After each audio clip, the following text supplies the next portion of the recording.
It's a chilly Texas evening. Working on this go-kart here. I got these fancy new pod lights just put on. Got them from a buddy of mine, runs More Mafia Club on Facebook. His name's Norman Ferguson. Thank him for those. Giveaway that he did a while back. Up top we got these lights that don't work. We knocked them, pretty much broke them very badly driving through the mesquite. So to replace them, I put these down here. Hopefully they will be a lot harder to break. That, and I like the look down there a lot better. Eventually I'll put lights back up top, but not yet. Got my switch wired up here to the dash, right next to where the original one was. And good lord, is that bright. I'm very happy with the outcome of these lights. So far they look good. Let's see how they hold up off-road though.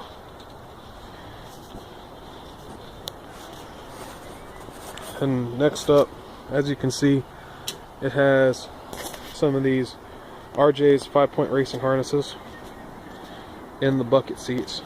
I'm very lucky that I have those, being that I used to jump this, and that is why it's here and not out in Cedar Creek where I usually keep this kind of stuff.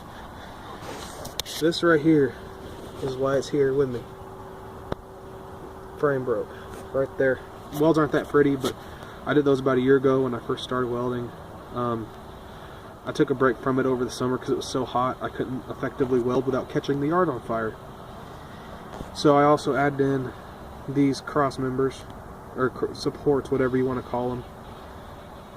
They're just angle iron. I also had to fix a couple cracks on both this side and the other side, and it was bent pretty bad, being that I drove it like that for a little bit.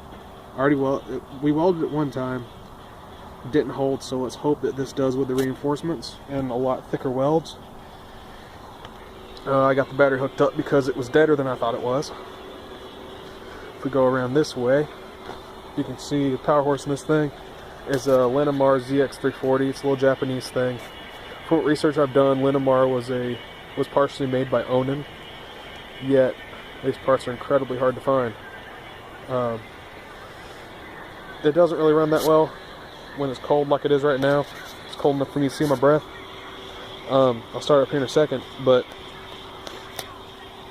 it's been having this problem of it'll run good, but if you full throttle that thing for a minute or two, rolling down the road or something like that, all of a sudden it'll start bogging and sputtering, and if you try to give it, caused by my phone running out of space, so I'll make this short and sweet. So, of course, it has the problem of bogging. I haven't found out yet if that's a carburetor issue or a overheating issue. It could be either or. It seems more carburetor, but I've rebuilt this thing before, so I'm not 100% sure. Let's go and fire up real quick. It's going to run a little bit rough because of how cold it is. It hasn't been run yet today. Let's put the choke on, and here we go. That right there is on half choke. And as you can see, it's so cold it's running rough. Once it warms up, it runs a lot better.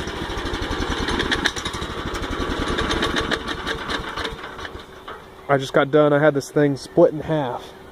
I had the rear swing arm with the motor separated completely from the front of the frame so that I could line everything up and weld it a lot easier. So it's all back together. It's ready to roll. Hopefully this turkey day I will be taking it back out to Cedar Creek and seeing if I can break it again. Hopefully I won't. Thanks for watching. Have a good day. Bye.